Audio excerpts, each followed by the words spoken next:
It was a quiet, emotional morning for the family of Raymond Oliveras, who was killed by a street racer at just 27 years old while walking across the street with his fiancée, Maria Rivas Cruz.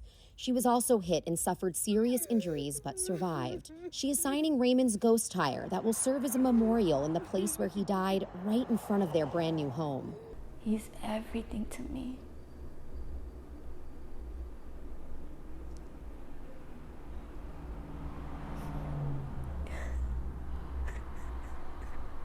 Maria and Raymond have been together since high school. She said he was always smiling and was a hard worker as a civil engineer for the city, while Maria is an LAUSD teacher, both dedicating their lives to others.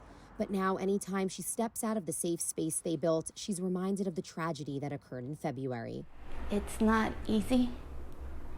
I am drastically hit mentally, emotionally, and physically.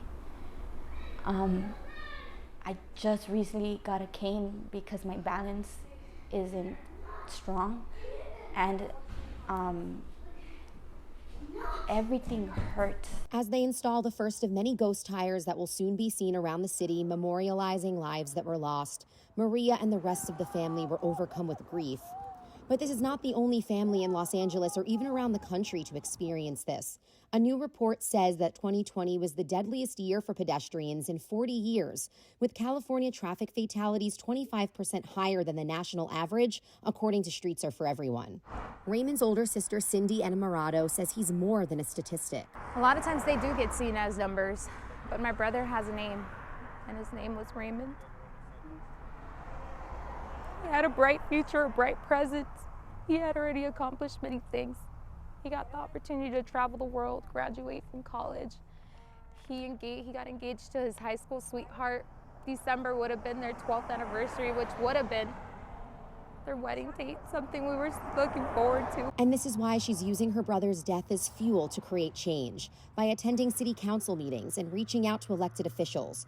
She's also advocating for a new California bill that, if passed, would install speed cameras near schools or in areas known for street racing. Statistics have showed that it's working in other states, and it's reducing the amount of fatalities that are coming about speeding. So if we bring this here in place, it's going to control the traffic. Cindy and Maria hope this bill will pass to make all streets safer. It's scary. I'm very paranoid and traumatized.